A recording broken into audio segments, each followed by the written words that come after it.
sambil kita bicarakan bersih-bersih. Dan terus ibu bapak sekalian yang saya hormati, jangan pernah membawa masalah di rumah masuk ke sekolah, masuk ke kelas ketika berhadapan dengan siswa. Saya juga begitu, Pak. Kalau masalah kita berangkat masalah dengan istri kita bawa masuk ke kelas, Pak, isinya buruk semua. Yang kebayang itu wajah istri yang sedang sama. Mungkin ibu juga begitu. Kebayang suami yang lagi ini para marah kita, jangan Bu. Panjenengan sudah ini. Nanti ini lapor Pak. Trans 7. Nah, di TikTok banyak viral itu kalau di depan kamera Pak, Ayu Ting Ting tuh baik, itu luar biasa Pak. Namanya Andre Taulani itu Pak, bahagia luar biasa Pak. Kayak ketawa sepanjang sesi. Padahal dia punya masalah berat dengan istrinya Pak, sedang urus perceraian. Jadi harus bermain panggung Pak. Di depan kamera itu harus tampil bahagia, di belakang ceramah gitu. Gitu Pak. Ketika berada di ruang kelas itu panggungnya guru. Jangan kita tunjukkan di belakang kita banyak masalah. Profesional itu benar profesional. Profesional itu tahu kapan harus tampil bahagia, kapan harus berada dalam dunia nyata. Bukan berarti kita ada di kepura-puraan boten. Ini karena kita ini sebagai role model bagi anak-anak. Kan orang suami istri berantem kan anak nggak perlu tahu bahwa bapak dan ibunya banyak masalah. Anak nggak perlu tahu. Yang perlu diketahui anak itu bapak dan ibunya bahagia karena itu menjadi role model. Sama Pak, posisi kita sebagai guru. Maka yang menentukan sukses tidaknya pembelajaran bukan kurikulum. Kurikulum yes, mau merdeka belajar, belajar merdeka, belajar dari merdeka, dari belajar. Yes, itu sebagai inovasi ya, tapi ujung dari semua itu adalah guru. Itu prinsip pertama. Ya? Baik. Jadi ibu bapak sekalian, begitu kita masuk dalam kuliah Pak, kita harus tampil energik Pak. Kata orang Barat, highly motivated. You have to be highly motivated. Kita harus tampil dengan motivasi tinggi kalau sudah berada di dalam kelas. Seperti majalah lihat bagaimana Ayu Ting Ting bahagianya kalau lagi siaran di lapor Pak Nopon, kebanyakan nggak pernah lihat brownies Nopon yang siap hari kata gitu. Bagaimana? Nanti nggak pernah kelihatan dia menangis di depan, nggak pernah. Sangat profesional. Kita pun juga harus sangat profesional, mampu membedakan mana ini urusan pribadi dan mana ini urusan pembelajaran. Begitu kita campur Pak, ruwet Pak. Ruwet. Kenapa? Masalah di rumah kita bawa ke kelas, masalah di kelas kita bawa di rumah. Maka kita tidak pernah menjadi suami yang bahagia, juga tidak pernah bisa menjadi guru yang bahagia. Kan kita campur Pak. Oke, satu. Ini baru satu simulasinya. Yang kedua, ibu bapak yang saya hormati, tangannya diangkat. Ustaz, nggak apa-apa Ustaz ya? Saya bikin nggak apa-apa Ustaz. Los. Oke. Kayaknya saya harus turun. Oke. Geser. Makin kencang Pak. Terus. Angkat. Terus. Terus Pak, kencang Pak. Letakkan tangan kanan di telinga.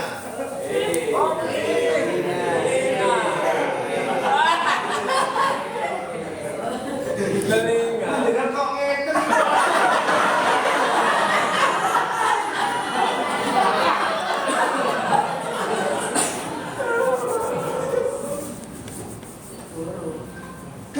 kok.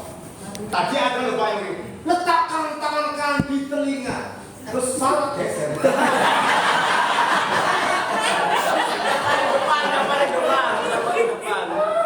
Ada yang betul.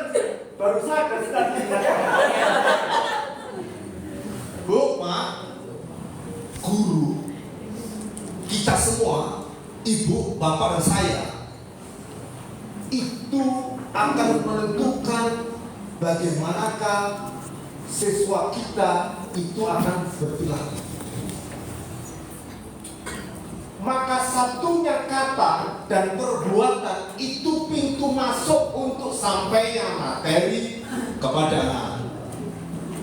Terus kosong, panas, kosong. Letakkan tangan kanan di telinga.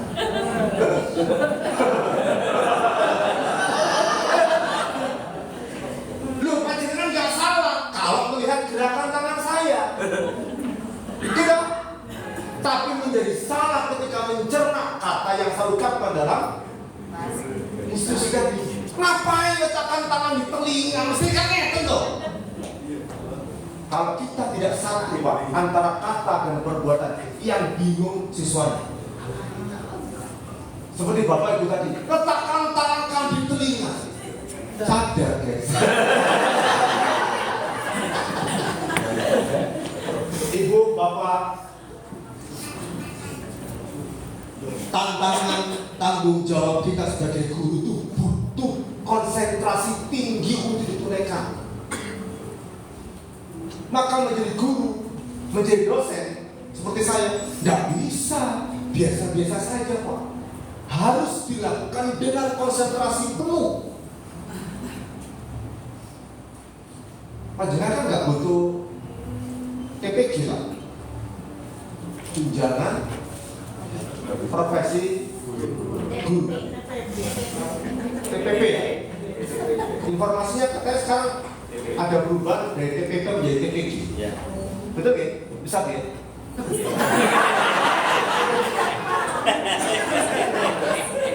Dan itu belakang. Lebih. Itu maksudnya supaya kita itu memberikan konsentrasi penuh pada tugas kita sebagai guru. Masya Allah, tunjangan naik, pendapatan naik, Pak. Pertanyaan apakah identik dengan naiknya kualitas pembelajaran? Ini pertanyaannya, Pak. Ada istilah angka kredit. Oh tadi, guru juga angka kredit. Jadi angkanya naik, Pak, kreditnya juga naik. Betul ya? Begitu ada TPP atau TPG, angka pendapatannya naik, kreditnya juga naik. Itu maksudnya angka kredit. Bu Bapak yang saya hormati, kita ini butuh konsentrasi penuh, Pak, supaya kita tahu titik mana harus bergerak anak-anak kita ini, Pak. Kalau tidak, bagus sekalian. Bagaimana rasanya kan dengan mengajar paralel? Dari saya tanya SMA Al-Islami sekali tarik 10 tahun bisa di atas 500 sih. Kalau dengan mengajar paralel, Pak, 5 kelas, bagaimana mengikuti individual differences masing-masing anak? Titik perbedaan satu dengan yang lain. Kalau kita nggak konsentrasi, yang hebat itu guru BK. Ada guru BK. Guru BK itu karena one on one, Pak. Maka perkembangan anak, masalah anak itu paling tahu beliau. Beliau paling tahu. Tanya beliau, Ahmad kelas 10A dengan Ahmad kelas 10C, itu masalahnya beliau tahu. Karena one on one.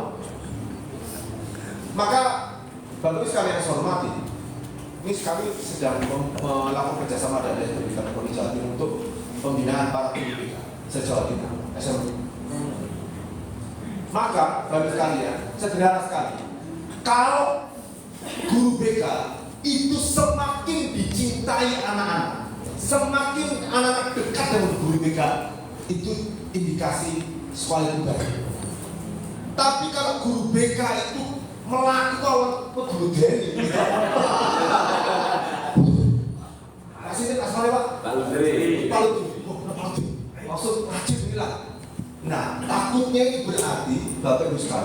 beliau ini posisinya itu tidak disenangi anak-anak.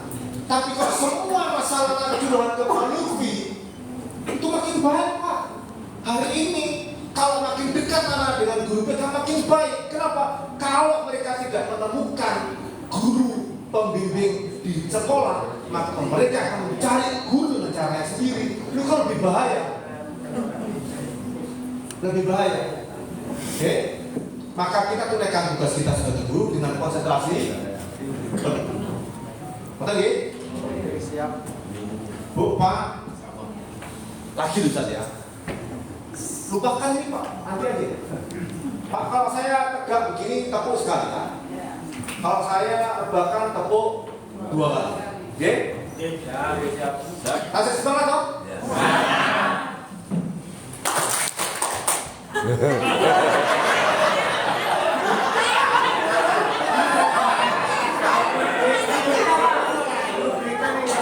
Ini baru bisa nih.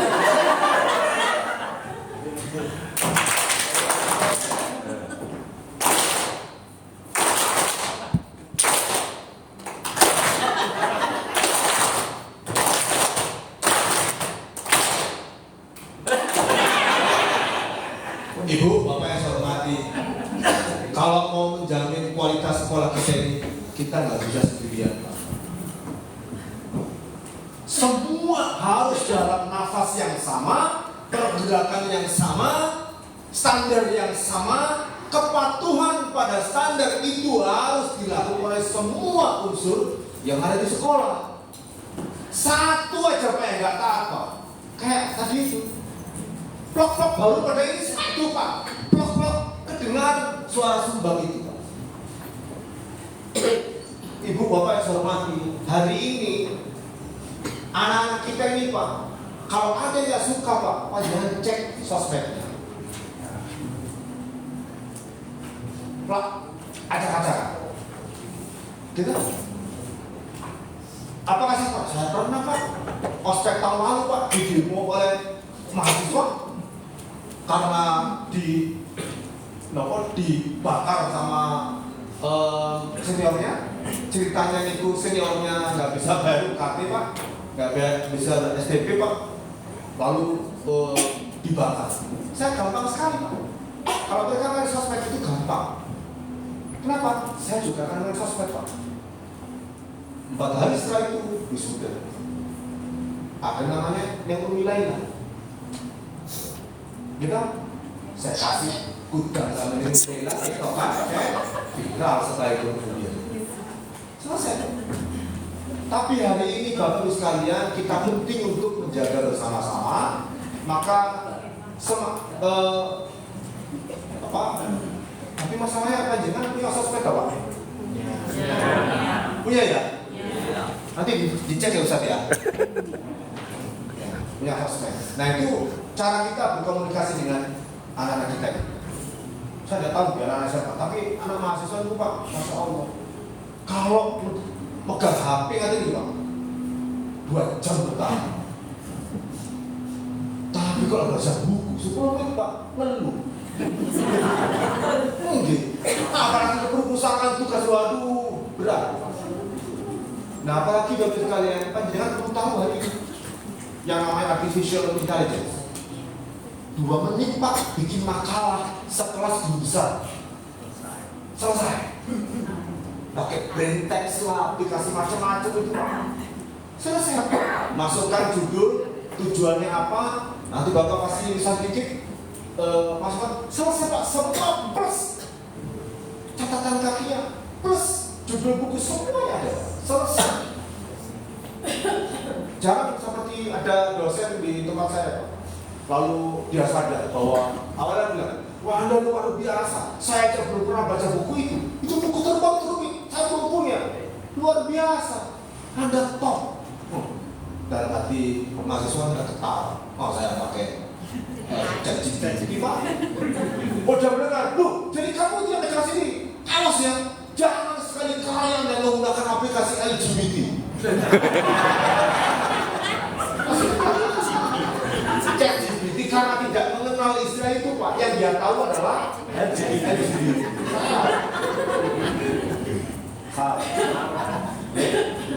Baik, Bapak Ibu sekalian saya hormati, itu simulasi kita yang ketiga. Yang keempat, kan saya disuruh kesini untuk ngajar senang-senang, Pak? Iya.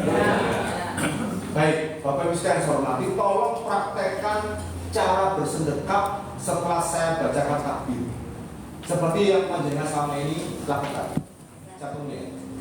Allahu Akbar.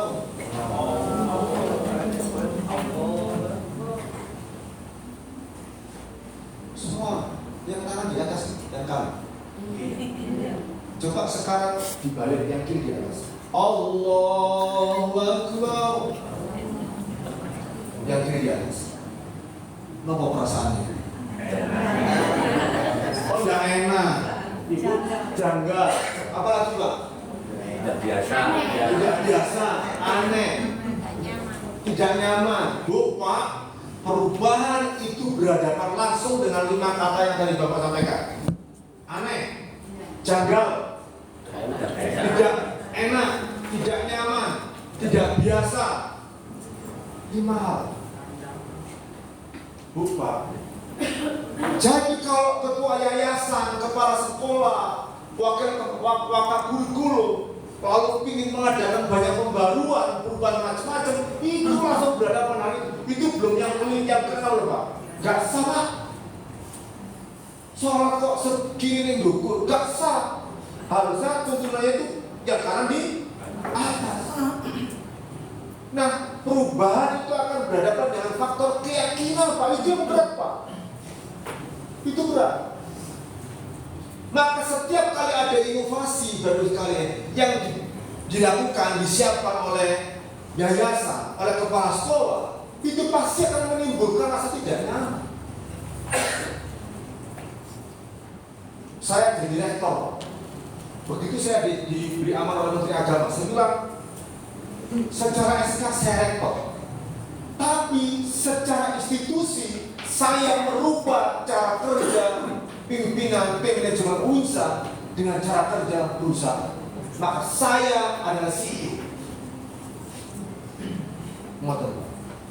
Wakil rektor saya adalah BOD, Board of Directors.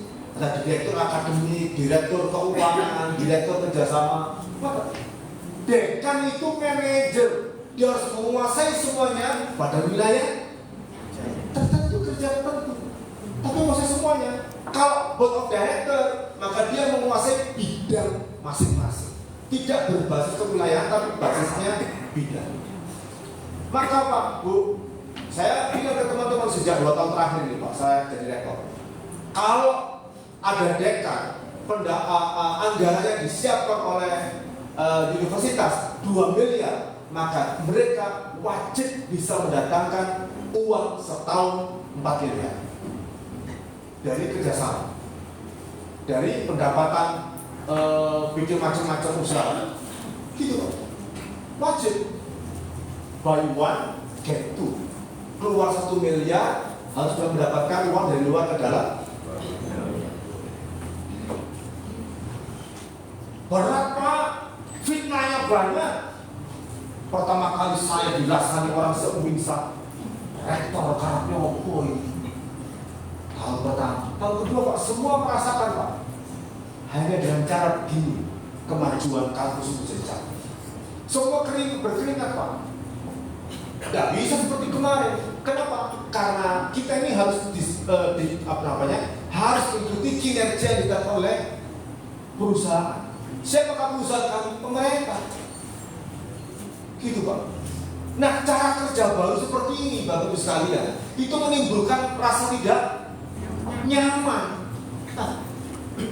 Jangan biar kok jam 4 mulai kok jam 7 mulai jam 4 kerja nggak kerja bayaran enggak lo apalagi di UINSA, Pak, karena kamu sudah menggunakan skema remunerasi. Kalau di tempat lain itu contoh gitu, di tempat lain yang kamu guru besar itu gajinya 8 juta, di kami 16 juta Pak per bulan, 2 kali lipat dari pendapatan yang diberikan oleh. Loh kan boleh kalau kita tidak melakukan yang lebih dari itu. Tapi itu kan saya tidak nyaman. Kenapa Pak? Karena tidak terbiasa. Betul. Nah, apa yang harus kita lakukan bagi kalian dengan 4 simulasi ini? Kita baru masuk materi. Oke? Membuat yang vital semakin vital. Materi Pak, oke? Membuat yang vital semakin vital. Ini artinya apa ini? Oh, nggak bisa. Memang sengaja Pak supaya kelihatan yang baik dengan yang tidak baik. Kita ini kok, kayak ini kok. Nah, Bapak Ibu sekalian hormat. Nanti panjenengan miliki aja. Nanti panjenengan bisa share ke Bapak Ibu ini di WhatsApp masing-masing. Ini Bapak Ibu sekalian adalah ajaran Al-Khalifah Ali bin Abi Thalib. Panjenengan pernah mendengar mazhab progresivisme dalam ilmu pendidikan?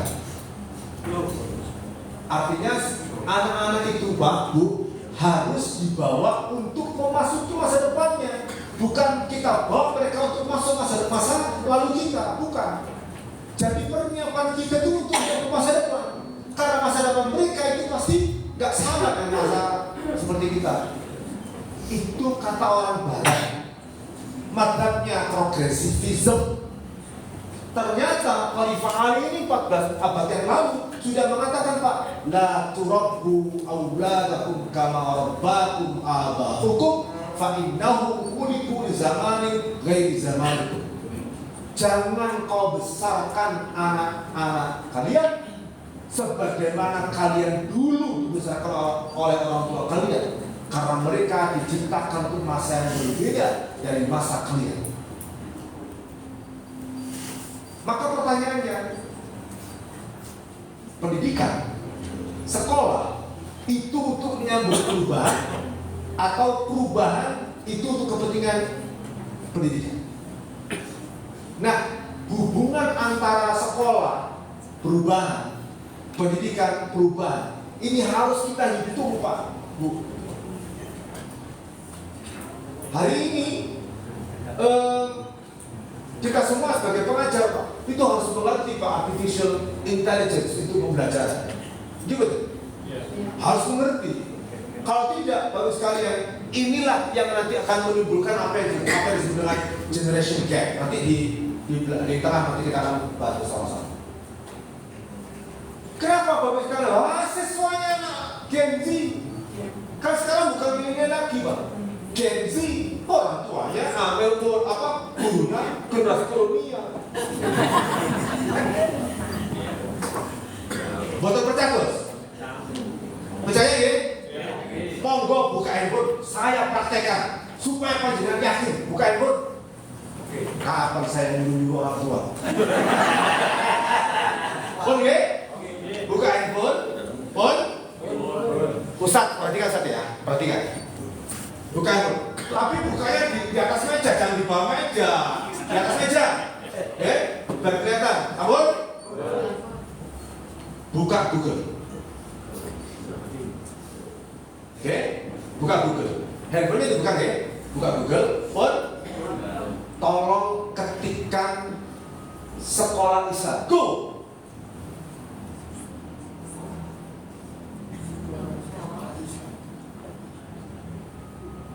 Pun, sabun? Sabun? Panjenengan iki main kalkulator apa main handphone? Campur. Napa?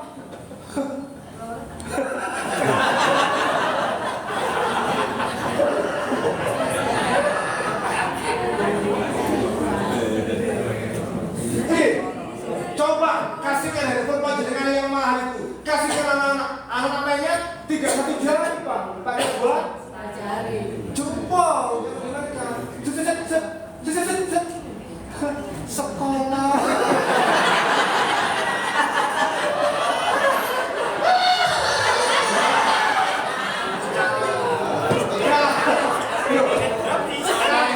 Katanya semua membuktikan.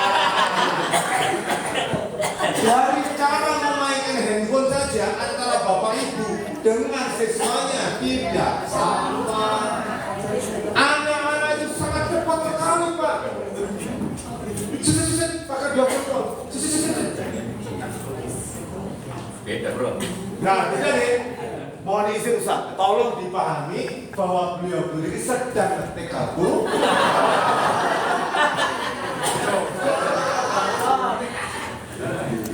Ngapunten nggih. Inilah fenomena kita hari ini, Bu Bapak. Loh, kata mama, terlambat asal selamat. Kata anak nggak selamat kalau lambat.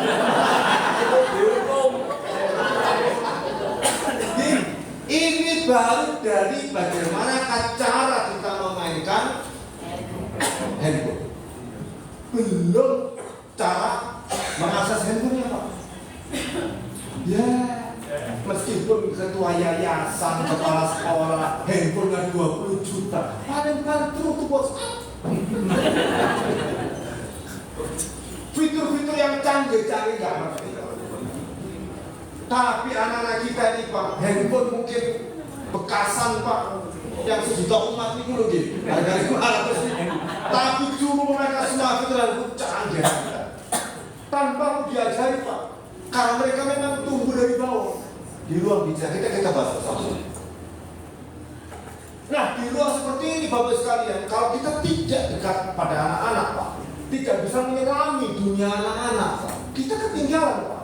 Kita akan hanya berpikir pada yang penting, bukan yang menarik. Padahal dalam dunia pendidikan hari ini, Pak, antara the important dan the interesting, yang penting dan yang menarik itu harus menyatu. Paling banter tuh, perhatikan, ini penting yang saya ajarkan. Jangan bicara sendiri.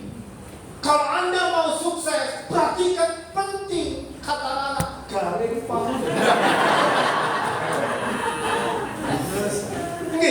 Karena kita ini hanya bicara yang penting, Pak. Melupakan kebutuhan anak-anak untuk bisa menyerap materi dengan cara yang menarik. Beberapa tahun lalu ada artis ketangkap di Surabaya, prostitusi online. Namanya Vanessa Angel. Yang meninggal itu, Pak. 1 jam 80 juta. Yang saya kasih ibu. Awak dewi seperangkat alat sholat. Suruh situ 1 jam 80 juta. Itu mama. Kata bapak-bapak, yo opo yo. Saja 50 juta yo. Lupa kasus Vanessa Angel, Pak. Mulai dia terkilir high heelsnya. Apapun tentang dia, Pak, semua media memberitakan hari ini. Bahkan berbulan-bulan sampai persidangan, sampai dia masuk penjara, diberitakan luar biasa. Penting, Pak. Penting kasus itu. Tidak sama sekali, tidak ada wilayah pendidikan sama sekali. Tapi human interestnya tinggi sekali untuk di blow up oleh media, Pak. Kenapa? Kasus Vanessa Angel bikin stres emak-emak, bikin penasaran bapak-bapak.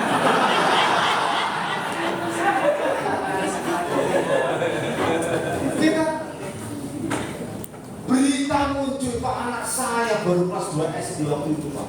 Tanya, ayah, apa sih prostitusi dia? Gimana menjelaskan? Hari ini, Pak, nggak bisa, Pak, kita sembunyi dari gitu-gitu, Pak. Informasi itu hari ini tidak dicari, Pak. Informasi hari ini datang sendiri, itu masalahnya. Nah, di ruang seperti ini, Bapak Ibu sekalian, Al-Khalifah Ali mengatakan, janganlah, Bapak Ibu sekalian, kan prinsip pendidikan itu kan seperti panjenengan ajarkan kepada saya dan yang lain-lain. Itu kan jangan terlalu banyak larangan, jangan terlalu banyak perintah. Anak-anak harus afirmatif kita. Tapi kenapa Kenapa Khalifah Ali 14 yang lalu menggunakan nahi jangan? Itu artinya beliau itu sudah membaca dengan visi yang sangat luar biasa. Ada kecenderungan pada satu saat itu orang-orang, termasuk kita sebagai guru, itu membawa anak-anak kita ini masuk ke era zaman dulu. Betul percaya bedanya sekarang sama panjang dulu. Dulu Pak guru BK ini, Pak Lutfi, saat mau menikah, ngapain calon istri Pak? Jam 9 malam kok belum pulang, calon mertua dari dalam rumah Pak, bilik Pak. Lalu dia apa yang beliau lakukan? Pulang, gitu. Pulang itu berarti isyarat calon mertua saya. Ini isyarat marah, nggak suka. Lakukan Pak hari ini Pak, wacana Bapakmu belum.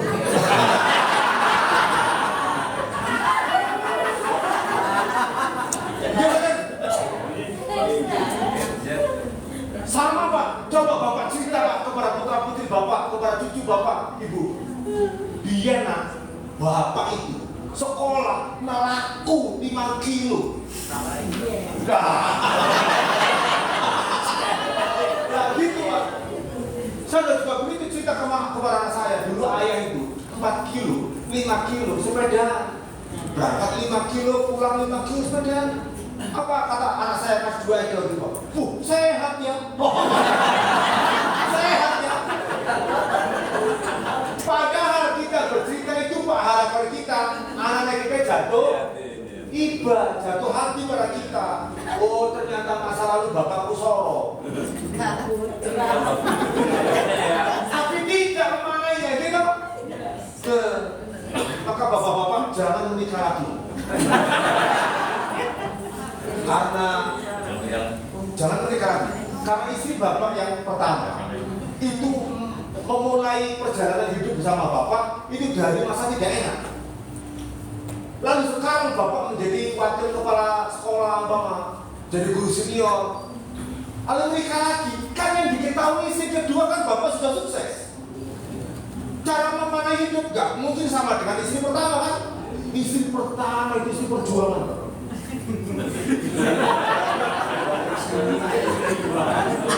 Nice. Masya Allah itu panjangan ngajak jadi kontraktor itu bisa kontrak sana kontrak sini. Yang kedua nggak mungkin mau Pak. Kenapa? Karena sudah menikmati bapak pada posisi sukses. Beda generasi, beda situasi, beda preferensi. Preferensi itu cara memilih mana yang utama. Itu beda Pak. Beda. Jangan masih ke warung kopi. Loh, enggak. Kafe.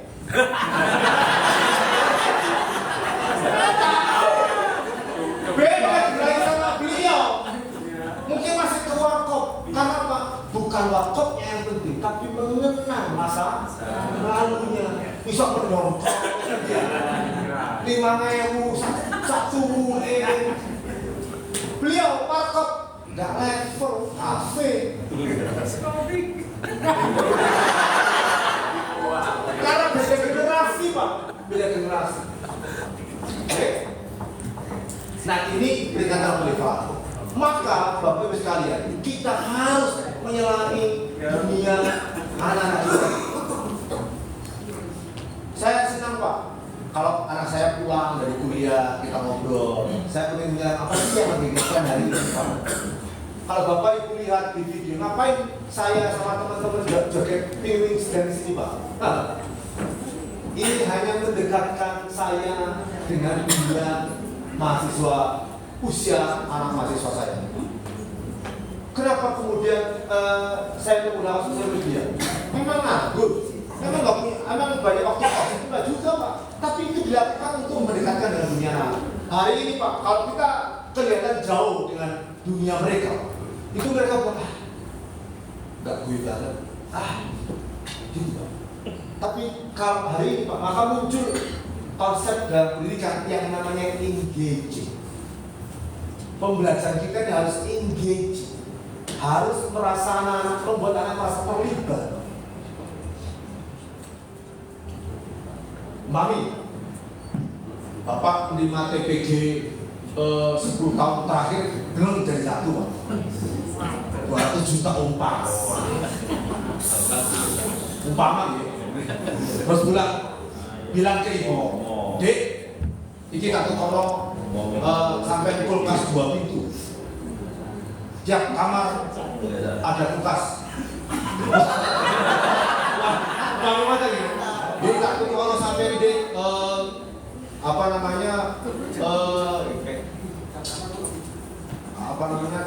hair dryer. Setiap ruangan ada hair dryer. Sampai satu kone mesin cuci. Ruangan ada satu kone. Nah, itu kira-kira yang akan disampaikan oleh istri Bapak. Begitu. Kenapa? Karena panjenengan tidak ngajak bicara istri dalam mengambil keputusan pembelanjaan uang 200 juta itu. Sehingga kata istrinya, sopo sing bonto Mas, hair dryer 5. Karena merasa, yang Bapak konsumsi, yang Bapak beli itu tidak dibutuhkan oleh istri. Sama Pak dengan dunia pendidikan. Jangan-jangan yang kita sampaikan itu bukan kebutuhan anak-anak. Karena itulah kemudian pembelajaran kita ini Bapak sekalian harus engaging. Anak-anak merasa terlibat, kebutuhannya merasa disapa oleh kita. Oh, kenapa? Dalam proses itu kita harus ikuti perkembangan yang terjadi pada anak-anak kita ini. Seperti ungkapan, gak bahaya Kak, itu bagus banget loh Pak, dipakai untuk anak.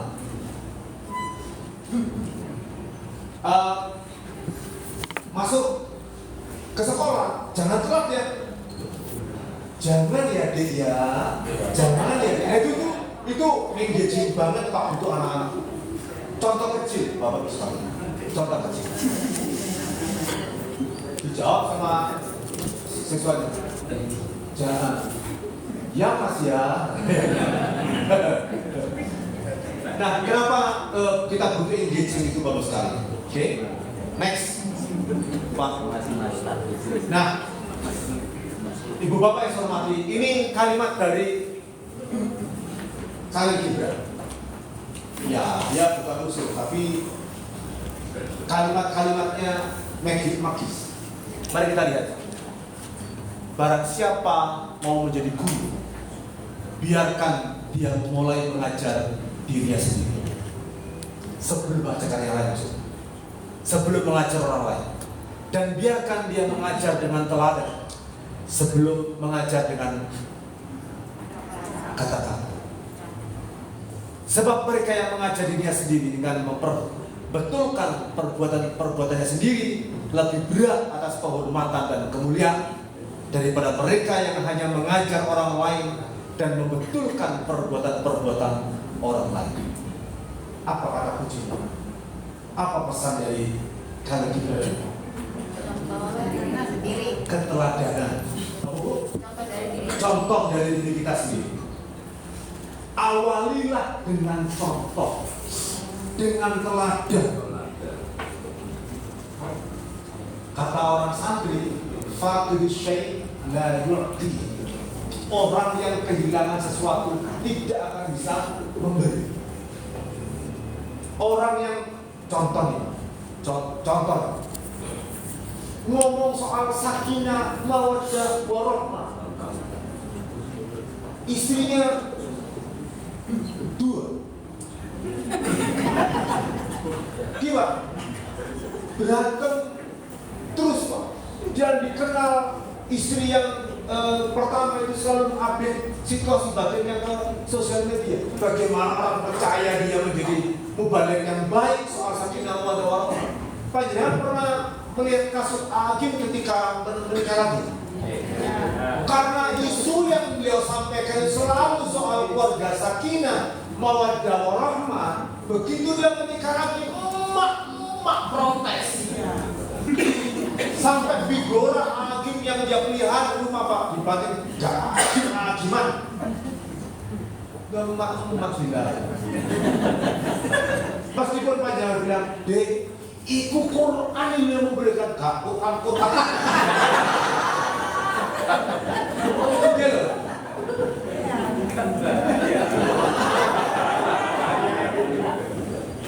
Loh, sampai lo gak kepingin mendosa gak? Akeh dalam liyane kan.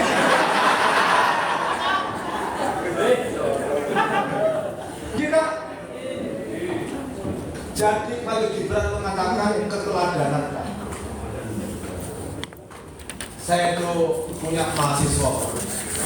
Saya paling tahu Pak, kalau dikit-dikit ngomong dikit Pak, COK. Situasi batinnya bahagia, COK. Lagi berantem, COK. Lagi dapat masalah, COK. Saya paham ini pasti orang Surabaya. Tidak? Pasti orang Surabaya. Nah situasi ini Pak, kami harus paham. Kami harus paham. Dan kamu harus mengerti bagaimana melakukan treatment kepada anak seperti ini. Itu otomatis saja Pak. Kakinya keinjak. Itu ngomong COK Pak. Wah, ayo teman, aku COK. Itu padahal dia sedang bahagia menikmati kecantikan. Kok iso? Ini kok jangan larang panik otomatis keluar karena dia kebiasaan begitu di masyarakat Surabaya. Saya tuh paham sekali Pak.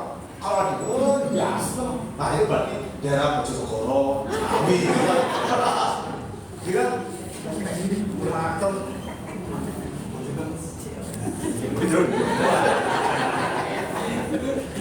Oke, next.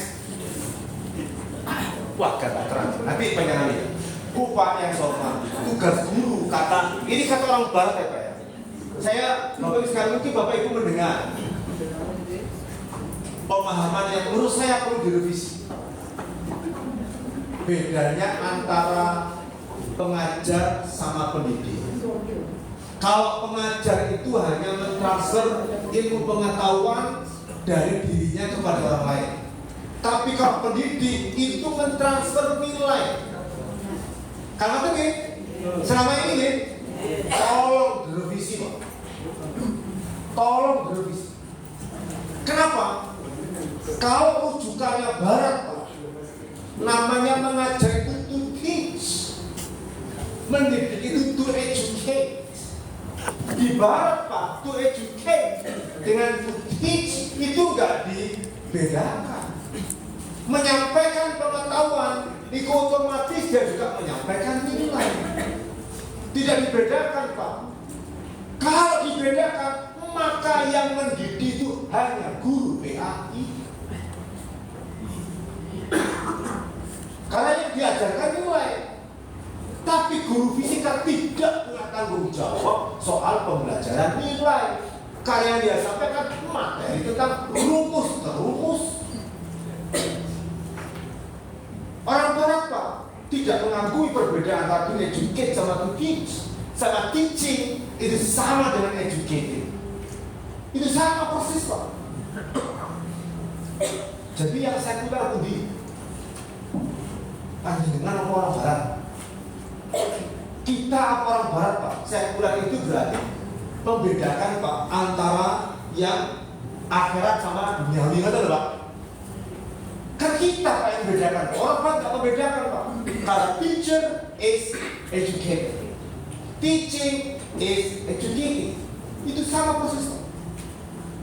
Satu, kalau memang iya kita lihat Pak dalam bahasa Arab, panjenengan kan sangat pirsa. Al-Imam Az-Zarnuji punya kitab judulnya Ta'limul Muta'alim. Selama ini kita mengatakan kalau mendidik itu tarbiyah, Rabbi tarbiyah. Tapi kalau mengajar itu bahasa Arabnya allama yu'allimu ta'lim. Mari kita lihat. Kitab Ta'limul Muta'allim niku isinya nilai atau isinya materi pembelajaran, Pak? Nilai. Isinya nilai. Full Ta'limul Muta'allim niku isinya nilai. Kalau memang betul bahwa ta'lim itu mengajar saja, tidak ada unsur nilainya, kenapa Al-Imam Az-Zarruji memberikan judul kitabnya Ta'limul Muta'allim? Benar ya? Jadi mohon jangan dibedakan. Maka siapapun kita mengajar mata pelajaran apapun, maka kita membelajarkan materi sekaligus membelajarkan nilai. Maka nilai itu bukan urusan guru BK, bukan urusan guru PAI, tapi urusan kita semua. Mulai dari kepala sekolah sampai tukang sapu, semua. Saya tadi siang agak sore, Pak, karena macet sekali di Surabaya. Kalau kita makan, ada resto namanya Love Coffee, judulnya Love Coffee di daerah Damawas. Agak dekat saja. Masya Allah, itu semuanya anak muda semua, Pak. Ada plastik yang bungkusnya tutup ini mineral, Pak, jatuh, Pak. Itu dia ambil, Pak. Dan lagi dia ambil, Pak. Dan itu tidak satu orang. Semua pegawai di situ, Pak, mendapati sesuatu yang tidak lazim, Pak. Dia ambil tanpa butuh untuk memerintah tukang cleaning service untuk membersihkan. Jadi kita adalah teladan. Kita adalah penyampai nilai masing-masing kita. Kalau itu kita lakukan, Bapak sekalian, maka sebetulnya tidak menjadi bagian dari tugas guru PK atau guru BK sendiri. Pas pulang, Pak, masuk kami ke area tengah kota, Masya Allah, ada mobil Alphard bersebelahan dengan saya, mobil saya. Dia buka kaca jendela, Pak, kecil buka, Pak. Saya tahu karena persis sebelah saya. Dia buang bungkus makan kecil, Pak. Dia keluarkan lewat jendela. Pintar dia, Pak. Jendela tidak dibuka lebar-lebar. Kalau lebar kan ketahuan, Pak. Dibuka kecil, Pak, asal dia bisa mengeluarkan pluk jalan. Bagaimana kita akan belajar kepada anak-anak, pada masyarakat, Pak? Kalau yang Alphard aja begini, ini yang Alphard loh, Pak. Jarang-jarang yang naik angkot itu lebih bermartabat daripada naik Alphard. Iya? Oh, penjenengan terbiasa naik Pajero, Pak. Panas jauh dulu. Ya? Oke. Nanti kalau jangan lihat sendiri karena agak kurang terang. Next talk. Nah, tadi kan bahasa Inggris. Sekarang panjenengan kan biar yakin gitu, Pak. Biar yakin saya ajak ngaji kitab putih, Pak.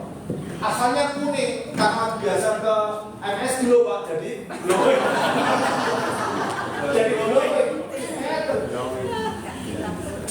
Jadi bukan kita pula kita putih. Pak Bu, ada kitab aja 7 jilid. Kitab itu saya punya hard copy-nya, punya soft copy-nya, ini bisa di-download, Pak, for free di internet. Oh, keren banget. Saya pelajari Lisanul Arab, saya pelajari Al-Wasit, saya pelajari Al-Maulid, Pak. Tidak, Al-Wasit tidak seperti kitab, karena kitab ini bisa memakai sesuatu dari judul kalimat, dari akar kalimat. Nah, karangan Ibnu Faris, judulnya Mu'jam Maqaisil Lughah. Dia memakai begini, Pak. Kita lihat yang paling atas. Al-ilm, al-ain wal lam wal mim aslun sahih wal wahid. Apa kata?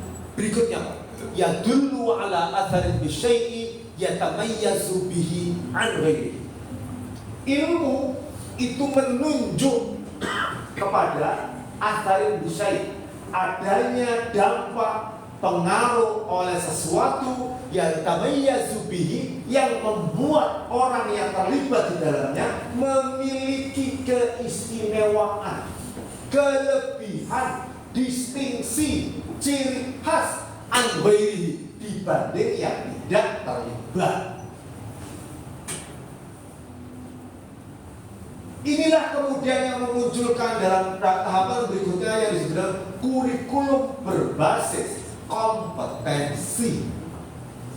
Tidak lagi bicara hasil akhir, yang dipentingkan adalah proses. Maka nah, Al-Azhar itu menunjuk kepada dampak. Panjenengan lihat Pak, pemerintah hari ini menerapkan namanya kebijakan berdampak, manajemen berdampak. Kita juga harus menerapkan namanya pembelajaran berdampak Pak. Apa artinya? Kalau ternyata membuat pembelajaran kita tidak mampu membuat peserta didik kita ini memiliki dampak, memiliki manfaat, tidak ada bedanya Pak dengan sebelumnya atau orang lain, maka pembelajaran kita ini bukan pembelajaran berdampak. Ustaz, ada nggak yang tidak ikut acara ini, raker ini? Ada nggak? Kalau yang ikut raker ini pulang kok sama dengan yang tidak ikut raker Pak, percuma ini Pak. Tidak berdampak. Maka pelatihan ini tidak Berdampak. Raker ini tidak berdampak. Ngapain Bapak Ibu meninggalkan suami atau istri di rumah dan anak-anak? Kenapa? Acara 2 hari ke depan tidak berdampak. Clear ya? Maka yang keluar dari raker ini Pak, pulang Pak, harus memiliki yatamaiyazu bihi an ghairi. Harus memiliki keistimewaan Pak, specialty. Harus memiliki kelebihan al-imtiyaz. Harus memiliki distingsi dibanding yang tidak mengikuti. Kenapa? Karena adanya al-athar, adanya dampak, adanya pengaruh. Mungkin ibu-ibu biasa pergi ke RH Clinics, Natasha, Metamo, Makarim, Bening, One-on-one. Saya nggak nanya bapak-bapak, semakin nanya curhatnya keluar. Iya, tambah ibu-ibu yang biasa pergi ke beauty clinic Bu, kan panjenengan tahu before and after. Panjenengan treatment di bening 3 kali treatment, afternya kok tidak ada perubahan dibanding before. Saya nanya, kembali lagi ke bening? Enggak. Pasti akan mencari MS dulu. MS dulu karena nggak ada dampaknya, nggak ada pengaruh setelah 3 kali perawatan, cari ya Navagrin. Wah, kalau sama-sama korban.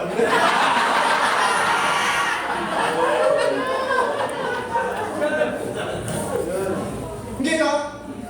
Jadi ibu bapak sekalian, perspektif before and after itu juga harus terjadi pada pembelajaran kita. Sudah tahu? Pak jangan percaya mic ini saya lemparkan ke bapak-bapak belakang nyampe? Nyampe ya? Tidak kalau ya saya praktekkan.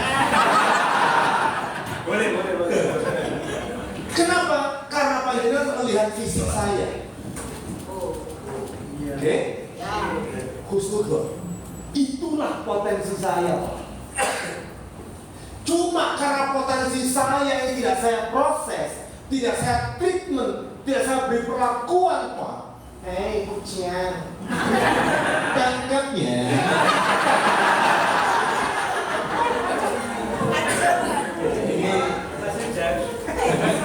Itu kira-kira mikir nyampe nggak Pak kalau saya begitu Pak? Karena saya tiap hari bergaulnya sama kucing, itu mikirnya nggak mungkin nyampe ke sana. Karena kok, kita ini kan harus bisa memerankan kan? Modelis Pak.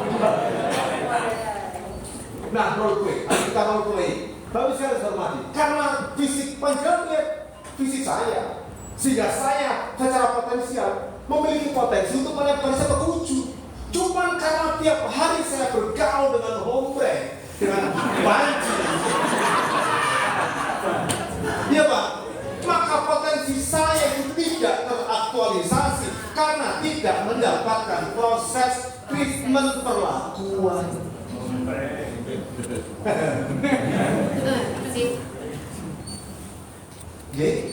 Tapi kalau saya ini tiap hari lari loh Pak, 4 kilo tiap hari salju gitu. Nah, ingin ya karena makin kesini makin tinggi kan tanggung jawab makin tinggi, makin besar, dan begitu bahkan olahraga itu menimbulkan hormon kebahagiaan, namanya endorfin. Endorfin itu Pak baru muncul Pak ketika ada physical exercises. Panjenengan muter tasbih tidak muncul Pak, hormon endorfin Pak. Tapi begini, lah panjenengan muter tasbih yang satu di atas tasbih lainnya. Tidak muncul hormon endorfin Pak. Hormon endorfin itu Pak.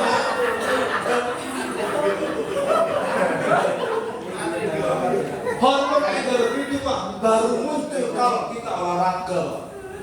Oh bahagia sekali Pak. Setiap pagi itu bahagia sekali Pak. Ngombe Pak setengah jam, butuh 30 menit.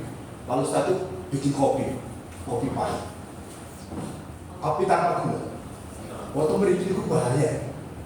Kalau Pak kalau kopi pahit, nanti itu di sini. Kalau suka lihat di mawon kok. Jadi kalau di sini Pak, kok pesen kopi tanpa gula, jangan kopi pahit Pak. Pasti kasih gula. Kembali ke ini Pak.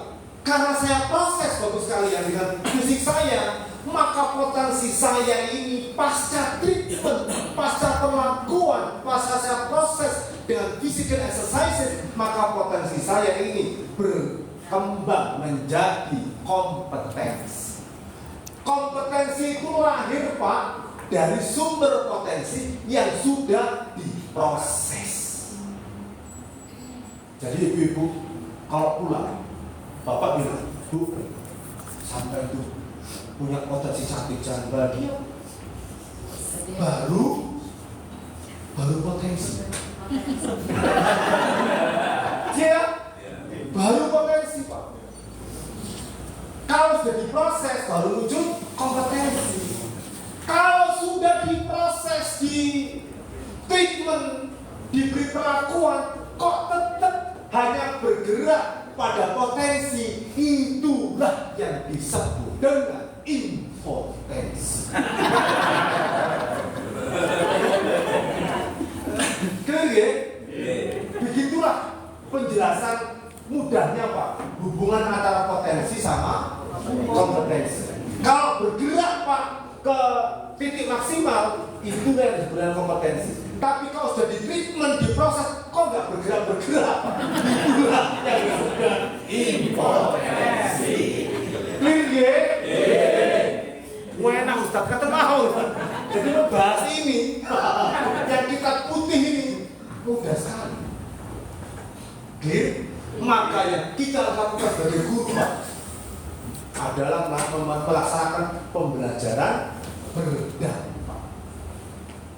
Orang yang mengantarkan sampainya al-ilm, sampainya dampak dari A ke B, itulah yang disebut dengan muallim. Artinya guru. Orang yang menerima, merasakan dampak dari proses yang dilakukan oleh muallim, itulah yang disebut dengan muta'allim. Siswa. Nah, orang yang sudah memiliki al-athar, sudah loh pakai. Orang yang sudah memiliki al-athar, kemudian dia punya al-imtiaz, keistimewaan, kelebihan, specialty di distingsi, itulah yang disebut dengan al-alim, ilmuwan, orang pintar, orang terdidik. Nah, nggak cara memaknai penjelasan. Kalau nggak ada yang tanya, nanti di akhir kita siapkan tanya. Kan ini los. Iya? Iya. Ngapain Bapak undang saya? Kalau saya dibatasi waktunya, ya. Lanjut. Ya, Ustaznya bingung. Bu, Pak, Bu saya, hari ini kita ini lebih bicara schooling.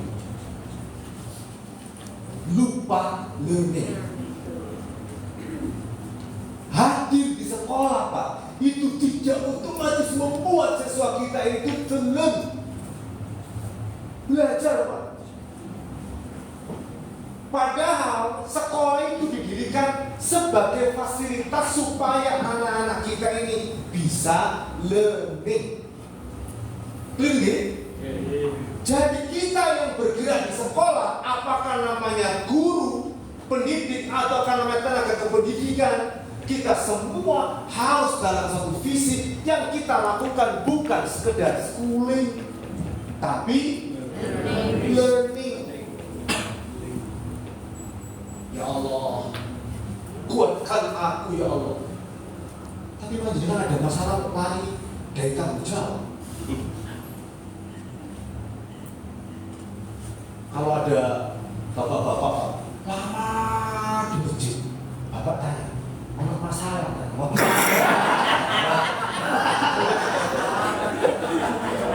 Jangan sampai masjid di tempat pelarian dari masalah. Materi. Saya bilang saya ngajar betul ke anak saya. Anak saya harus aktif di OSIS. Dua anak saya, ini ada dua anak saya. Dua-duanya lahir di Australia. Anak saya pertama itu lahir tahun pertama saya di Canberra di Australia. Anak saya kedua tahun ke-7 saya tinggal di Australia. Jadi terfold juga.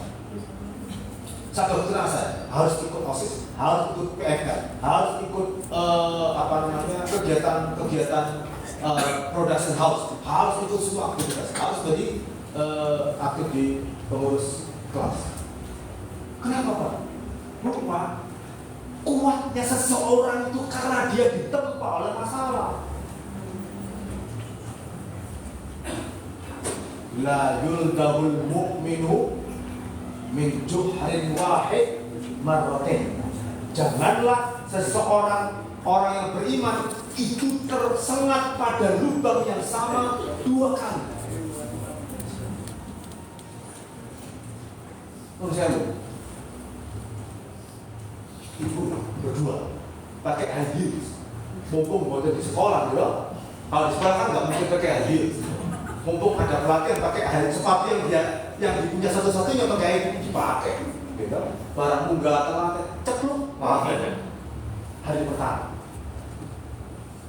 Hari kedua, apakah beliau berdua juga tergilir kakinya ketika pakai high heels? Ya. Karena sudah pengalaman ketika naik tangga pasti harus hati-hati. Maka kalau terkilir lagi yang kedua itu bukan orang yang cerdas. Gitu. Maka laki-laki ini yang lari dari tanggung jawab, lari dari masalah rumah tangga, sebetulnya dia bukan pemimpin yang baik. Sampai teman. Dia itu derajatnya itu apa kok? Saya punya teman Pak Bu, derajatnya itu murabbi di ormas saja. Satu saat seminggu sebelum itu menikahkan santri dengan santriwati yang ada di grup maktalimnya dia. Menikah, nah harus 1 minggu Pak. Jam 10 malam datang ke rumah teman saya, Ustaz. Sampai ngapain ke sini? Saya boleh gak Ustaz mabit di rumah Ustaz? Semalam aja Ustaz. Ngapain? Kan kamu sini. Justru karena itu Ustaz. Ternyata setelah menikah, pernikahan tidak seindah yang Ustaz ajarkan di taklim. Ngapain? Aduh istri saya Ustaz. Dari kedua udah muncul karakter Ustaz. Dari kedua udah muncul karakter